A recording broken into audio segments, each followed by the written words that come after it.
at any time during the broadcast using the chat window located in the control panel.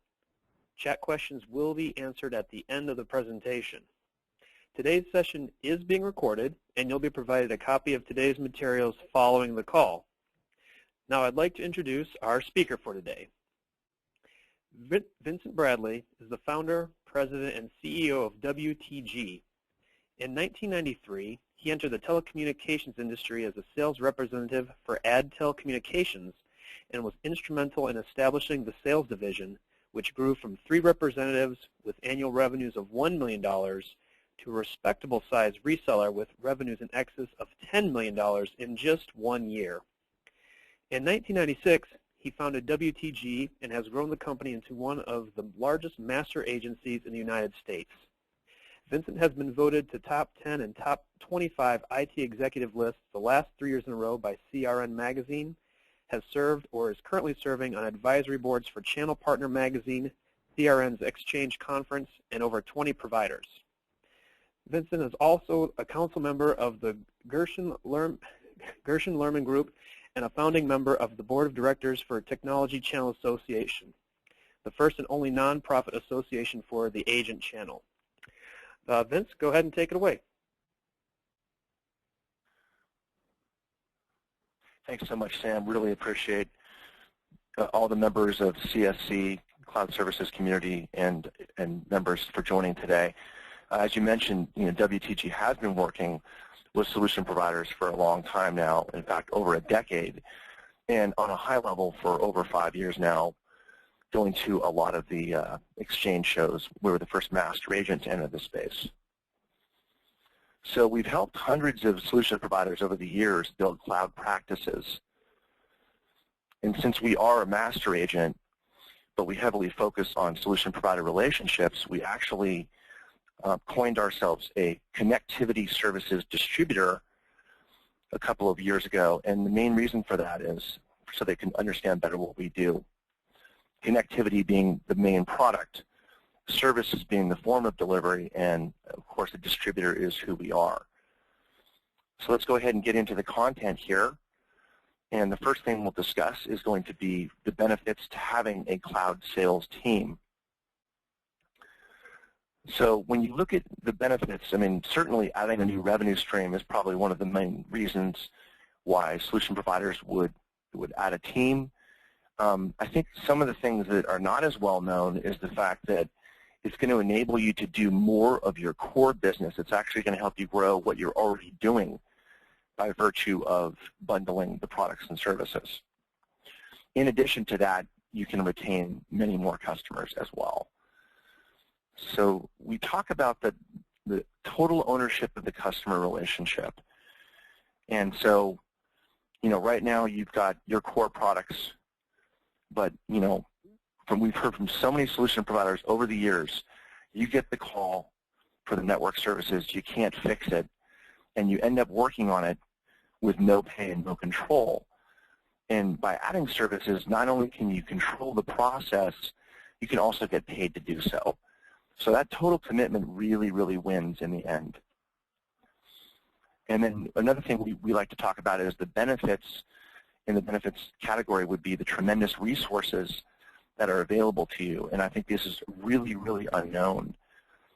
More than in hardware and software, there are abundant human and system resources available to you.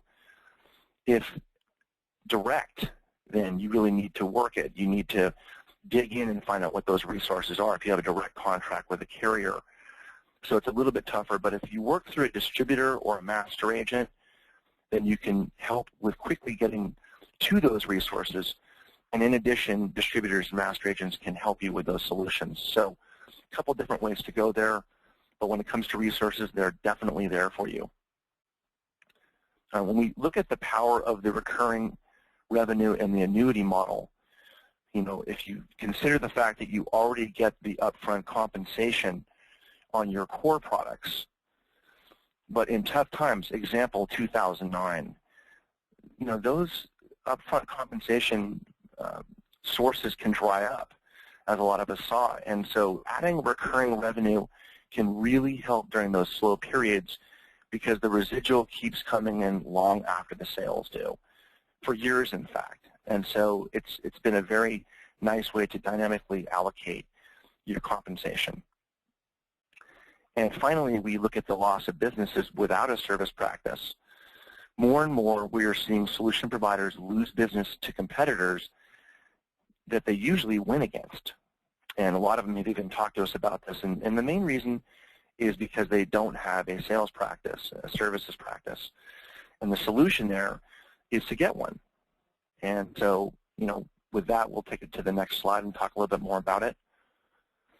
Let's look at the pitfalls of implementation. So I think the key here is to make that decision. And in making that decision in which way you'll go, there's several options. You can have direct contracts with the cloud providers.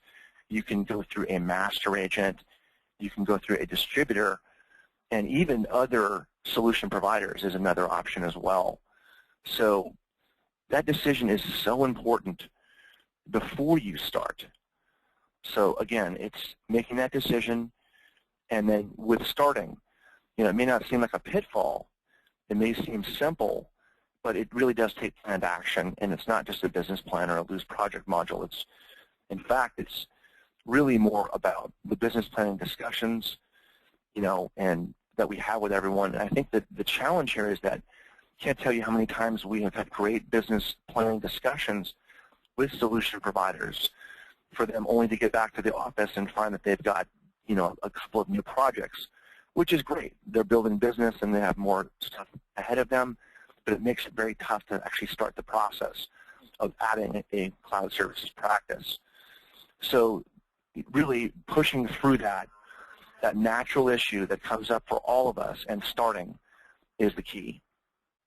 So you decided, you started, and then it's an adjustment. Really at that point, training your existing team to hiring new, or adding outside sales to inside sales, adding new products, and then going to market. I think that a lot of people, tend to jump into the field before they're really ready. And so it's a very key point there. When you talk about risk and reward, the question, can you afford to lose business to your clients? And, of course the answer is going to be no. And I think that fear has been a real common objection when you look at this. Can I afford to sell, can I afford to sacrifice the sale of the box or the software? Fear is really no longer a valid objection. So don't let it be a pitfall for you. Take control of your customer relationships by adding a cloud practice. The willingness to support the entire relationship with the client really comes down to that. The question of, are you going to add, or are you going to have a lack of control? So that really is the question for you today. Finally, we look at hiring. And this one is so key to take the time on deciding. It's a big pitfall, as many will just try to train people who already have a full workload. And that ends up failing most of the time. It's very hard to scale in a growing business with employees that are already tapped out. So the bottom line is, looking at dedicated human resources, people that are just doing the services practice, is very key. And not only in getting things going, but also in the success of the cloud practice. So try to avoid these pitfalls that many people get pulled into. Next thing we want to look at is, should you teach your current sales team to sell cloud services, or should you hire new people? This is a great question, and it requires much thought and much, business planning as well. The first thing to mention here would be that it really depends on what type of services you're going to be focused on.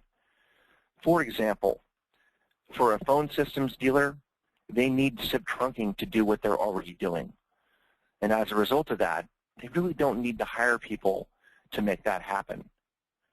On the other side of the coin, infrastructure as a service, in other words, data center services, managed services, etc. For an enterprise customer, for example, you would really need to hire someone for that because it's a very specialized area.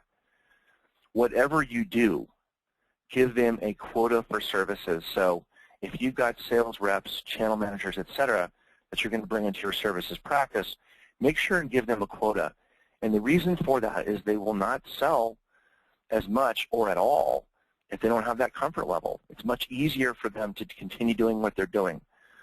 This is one of the biggest points to make here, is to have a quota, because we've seen a lot of solution providers that didn't have a quota for services and they didn't succeed. If you have subject matter experts in telecom and cloud services, then you can certainly tap those for that existing headcount.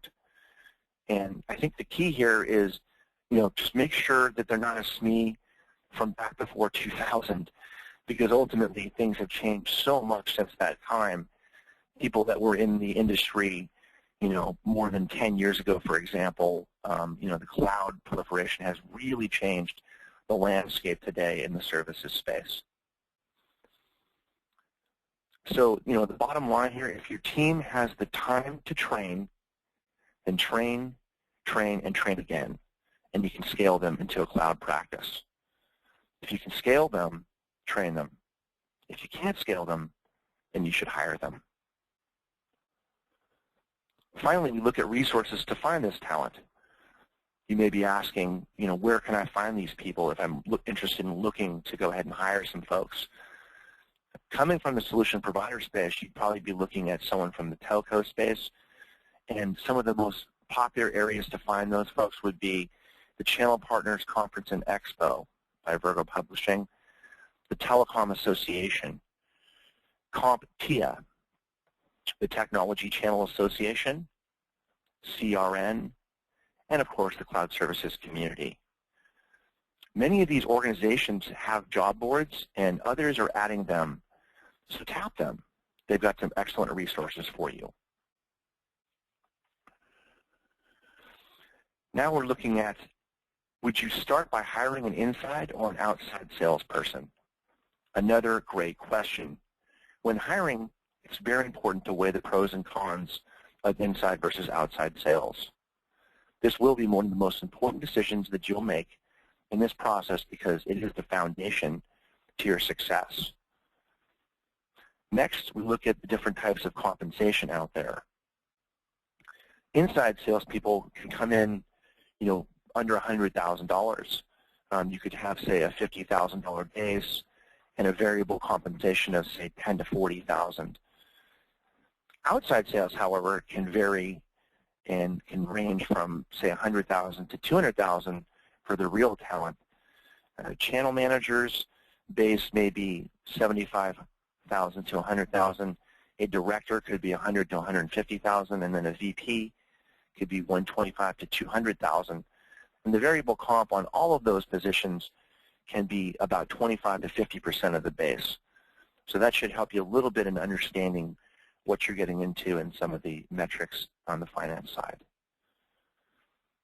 Inside reps are definitely easier to train and manage. It's a good place to start because it's more controlled, measurable, and it's also much easier to depart from that relationship if things don't work out. Inside reps will certainly not be able to drive sales as well as outside representatives can. This one is kind of a double-edged sword, because while the outside rep is going to drive a lot more, you're going to have less control of them. They're going to probably take your vision a little bit less, and it's going to be harder to depart, as they may have key relationships with your customers.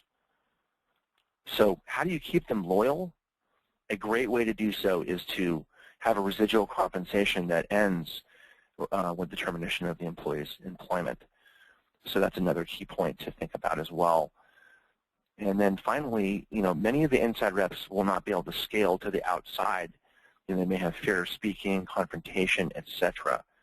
So a very important point is to make sure that if you plan on promoting inside reps to outside, that you have the conversation with them about that up front. How do they feel about outside sales? Are they willing to scale?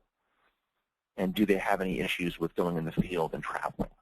So these are all very important points to look at when you consider hiring inside or outside. Finally, we get to how do you compensate and motivate the team with a recurring revenue model. And on this one, it really comes down to confirming the upfront component to keep that comfort level. Again, they're used to getting those upfront commissions, so important to give them the comfort level at first.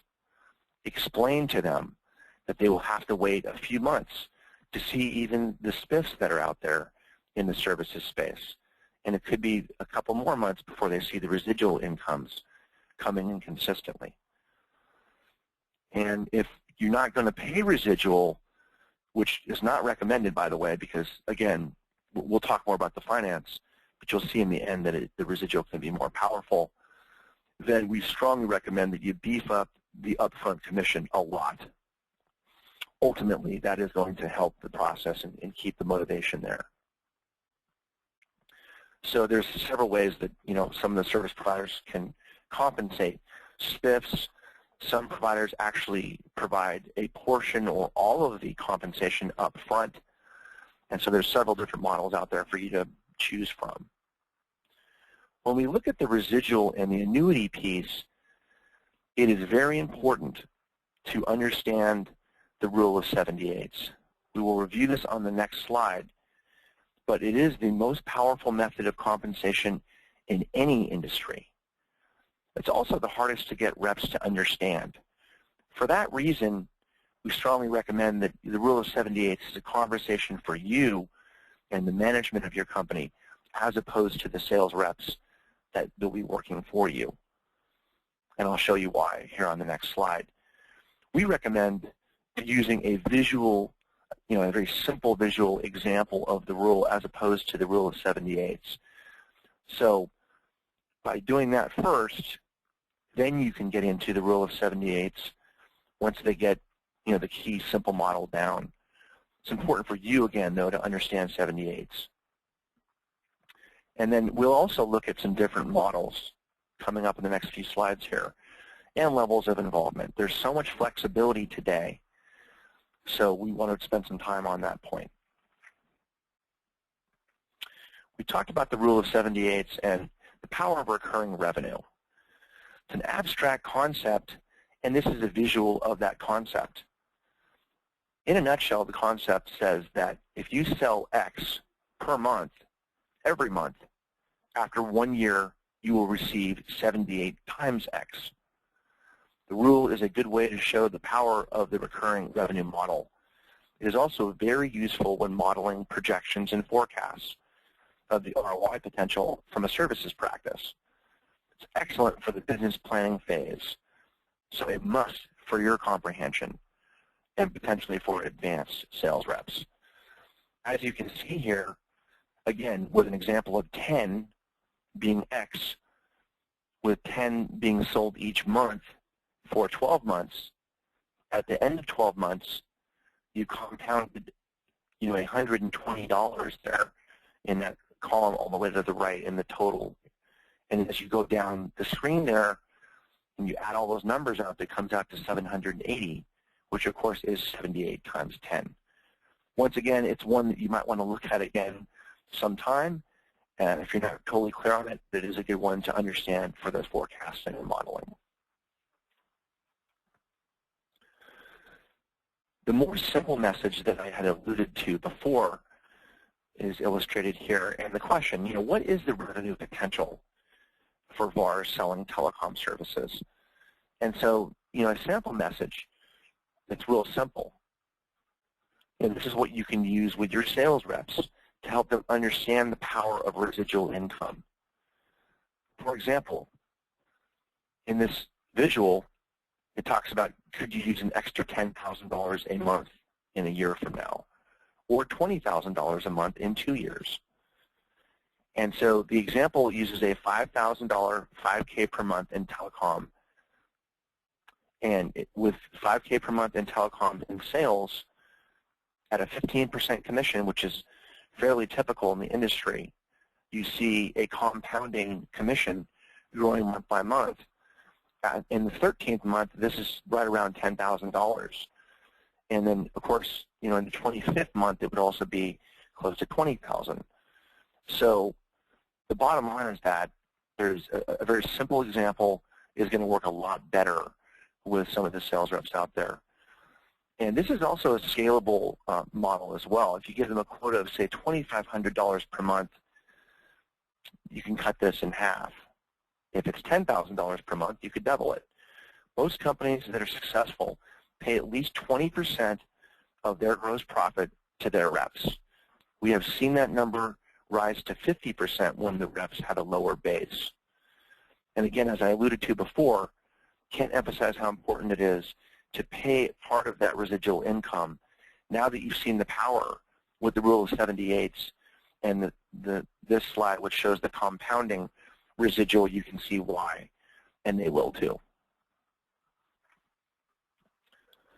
Next, let's talk about determining the best path in establishing a cloud sales practice.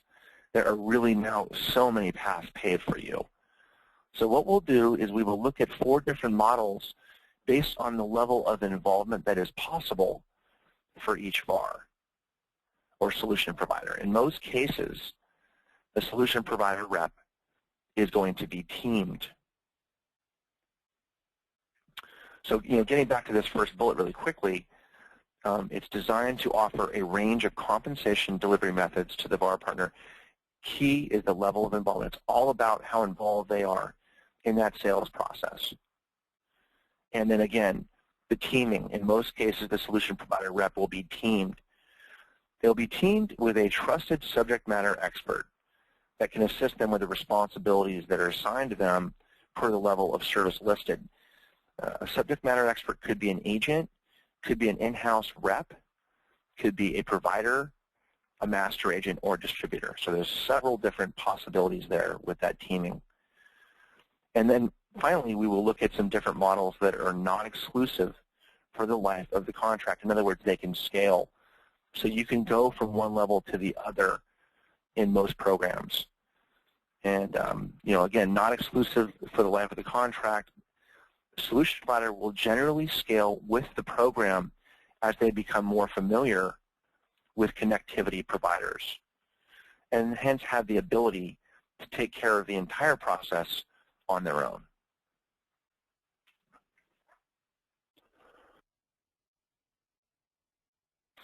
The first model is one that you're probably all familiar with, and that would be a referral. So this would be an alternative to having a cloud sales team. In other words, this would be something where, the visual aid you see there on the screen, they're just typing into the CRM would be a common scenario. All you're doing is entering a lead, and then someone else is picking it up and closing it for you. A real common phrase that I've used in the past has been, once you pass that referral into the system, it's, I don't do cloud services, but I know a great shop that does, and we'll have them contact you. So ultimately, what happens there is the conversation shifts over to the teaming entity, and the phone calls go to the teaming entity. In this scenario, the VAR does not want to sign up as an agent, but wants to do a referral to the teaming partner. And the teaming partner would be paid based on the published commissions of whatever provider or whoever they're going through.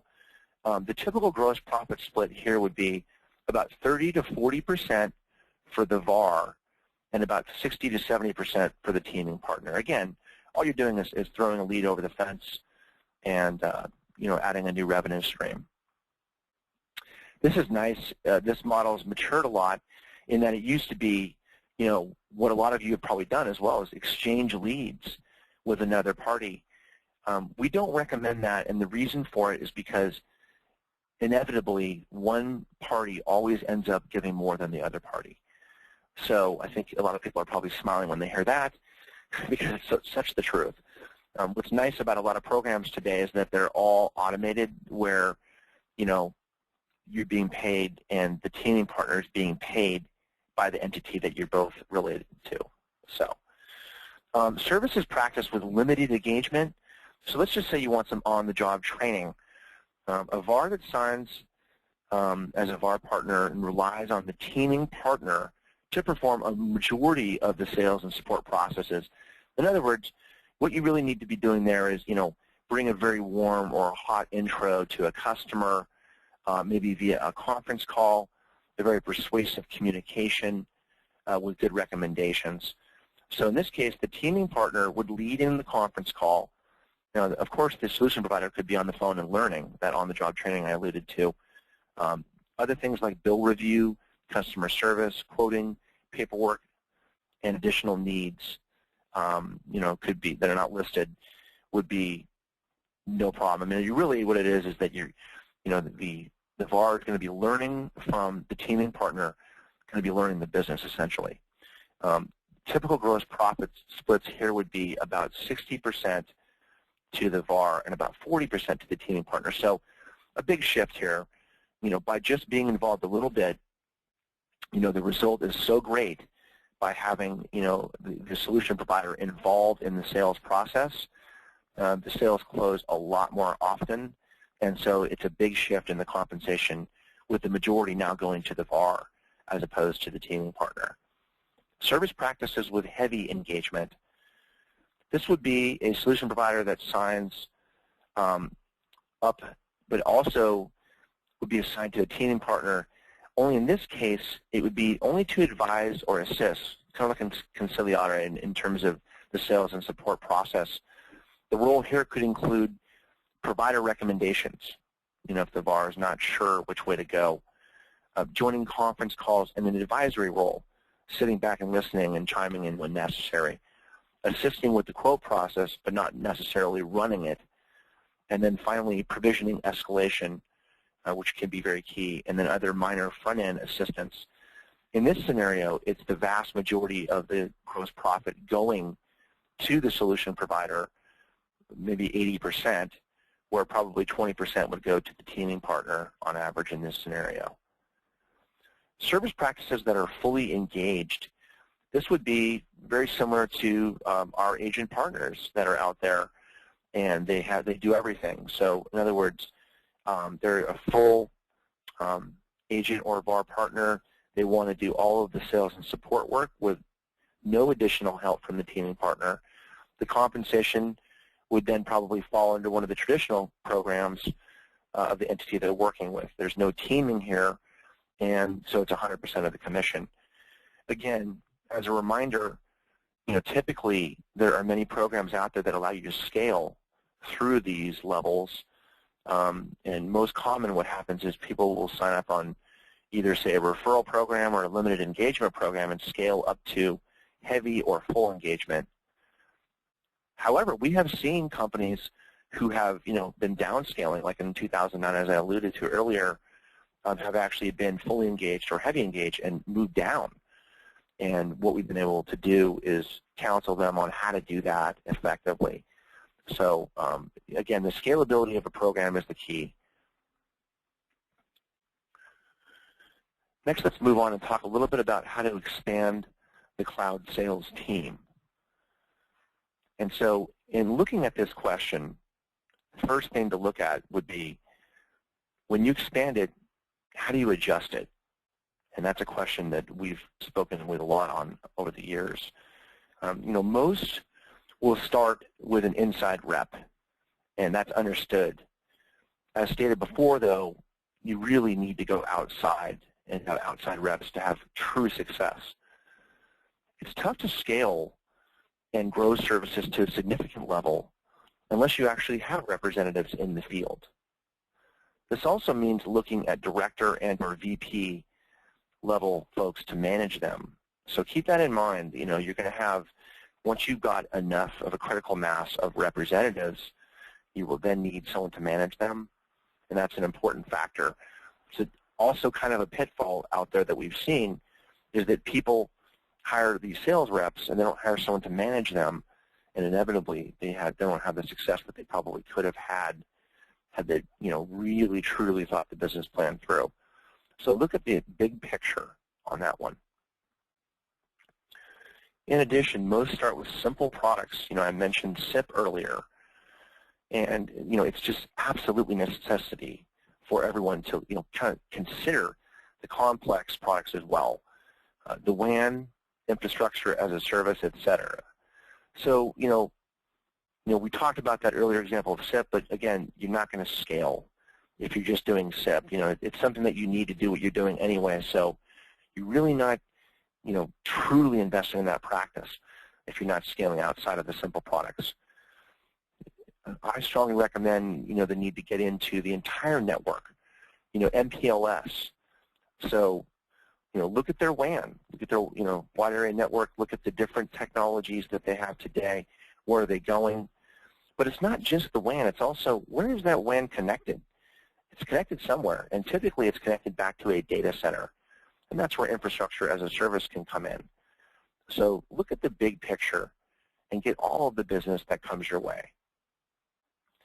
One good example of this would be, of this issue and the need to adjust, is that a lot of people will go in, and I use an example of Sprint. In the past we've had situations where, we've talked about mobility practices and stuff like that.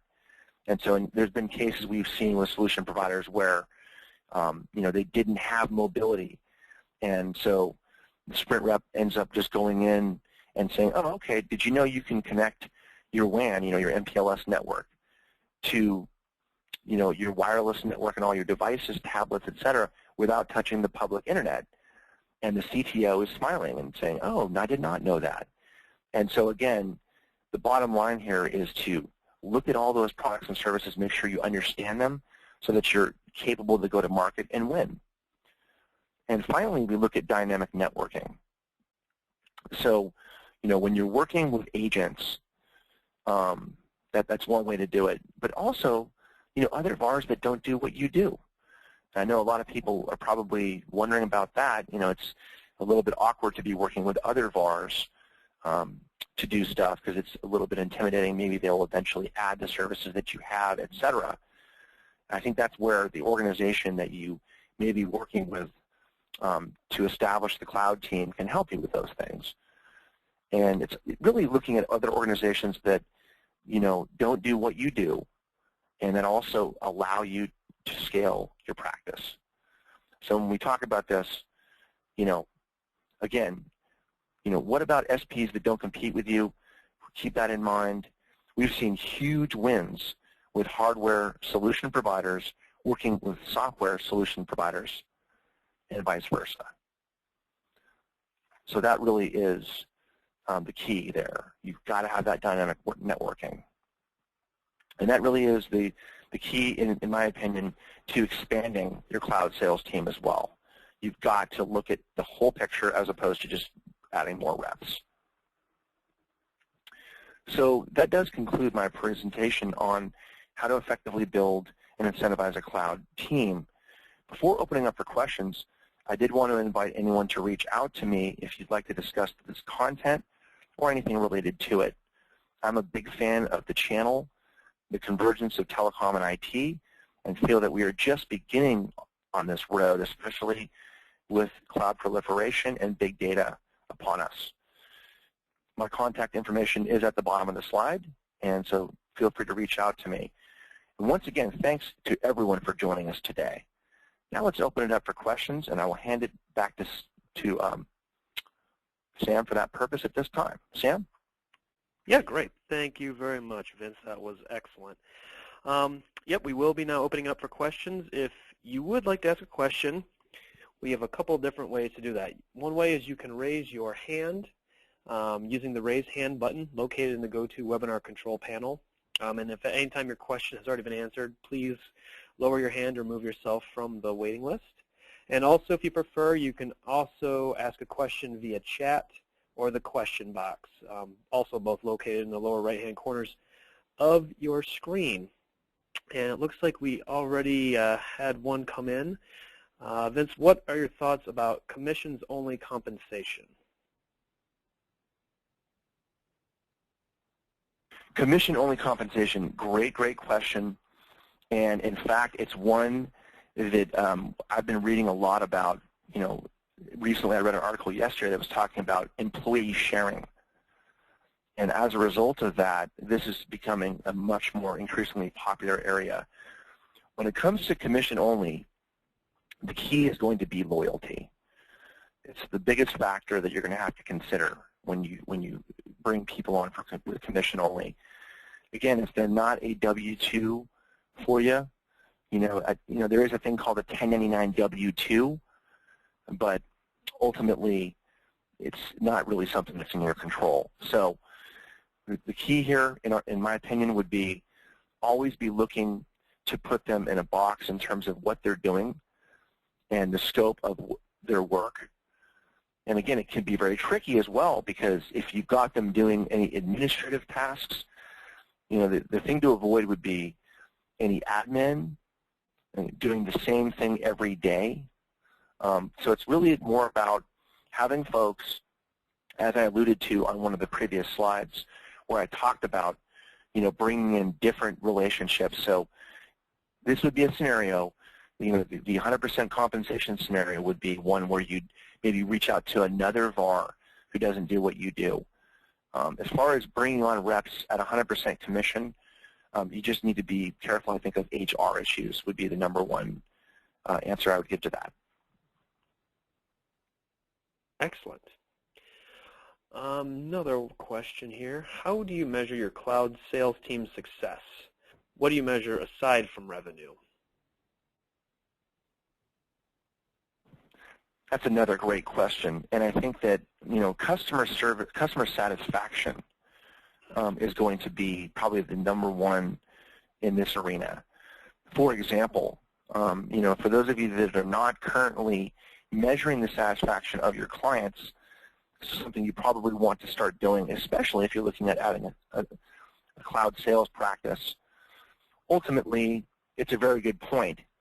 Increased revenue is one thing, but it's not going to help you much if by adding cloud services practice you end up sacrificing in other areas. So I think that customer satisfaction is a key there, and that also goes back to what we talked about with relation to making sure that you're scaling the team and not creating a team from what you already have, especially if the members of the team that you're looking at are already very busy.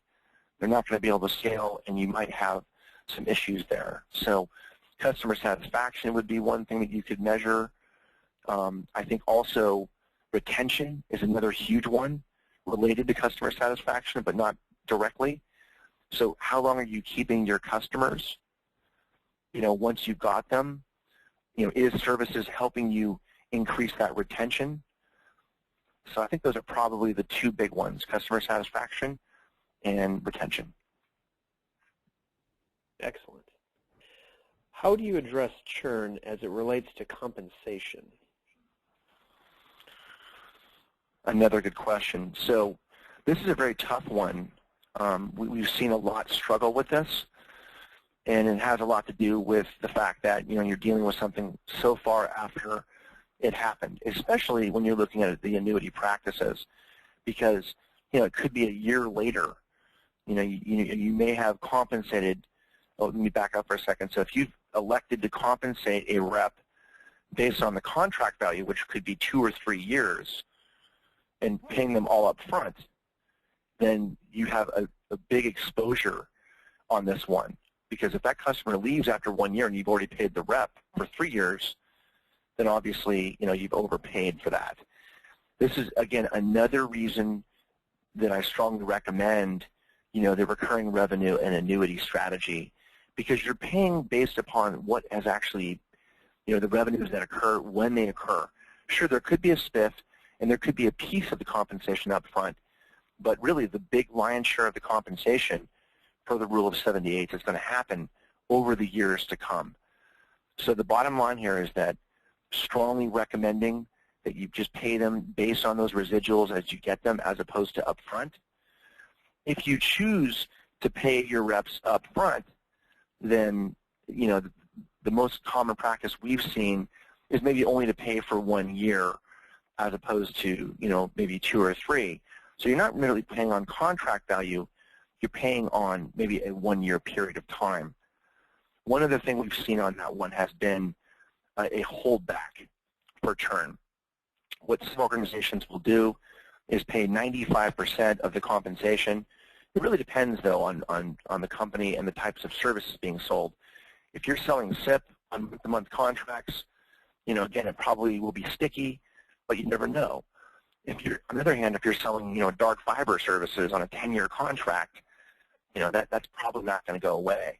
So there's a lot of variables there, but again, the key being, the residual being king when it comes to churn, and potentially paying 95% of the commission, and then having a 5% bucket for things when they do churn. Excellent. That actually answers one other question that came up in that period. So if anyone else has any questions, feel free to ask. We'll give a few moments here to see if any other ones trickle in. At this point, we've got through all of them.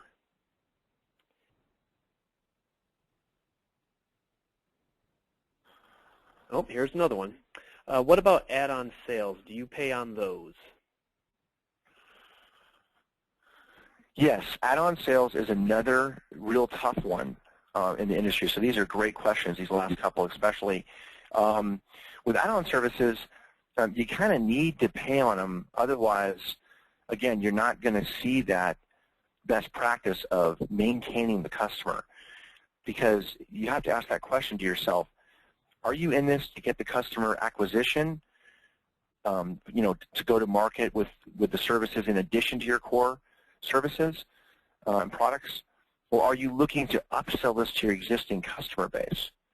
So you need to look at the strategy you're going to market with before you can really address this question fully. But the basic answer is, if you're just looking to get those customers to come on board with services, then maybe not paying on add-ons. And again, it also depends on how you're paying. If you're paying, the nice thing, once again, I keep going back to it's like a broken record, is that residual is going to automatically cover the add-on sales. Now, there are some providers out there, typically the bigger the provider, the more common, that don't necessarily pay on add-on sales because they've already paid you in the beginning of the relationship. Once again, residual is king simply because most providers, when you add services, it's automatically going to increase the billing, and then the commission is going to go up as well as a result. So it happens just by default.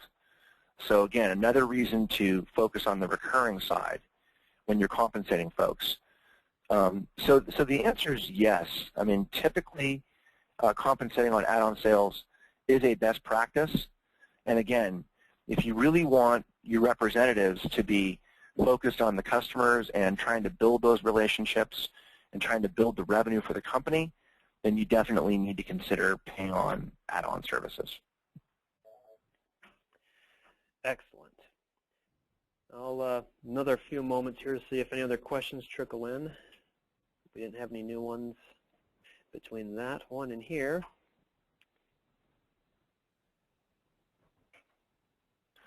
Don't be shy, folks. If you have a question, I'm sure someone else does too. So I have the same question. Well, that appears to be it for the time being, at least. But as Vince mentioned, he does have his information on this slide. We will be sending out these slides along with a link to the recording to everyone that's on here, so you will be able to get a hold of Vince directly if anything else pops up after the fact. So at this point, I'd like to thank you again, Vince, for your presentation. That was wonderful. Well, thank you so much. Really appreciated it.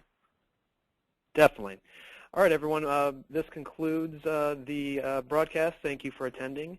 Please do take a few moments to fill out your post-event survey. We like everyone's input on all these events and use them to shape any future broadcasts that we create. But this concludes today's conference, and you may now disconnect. Thanks, everyone.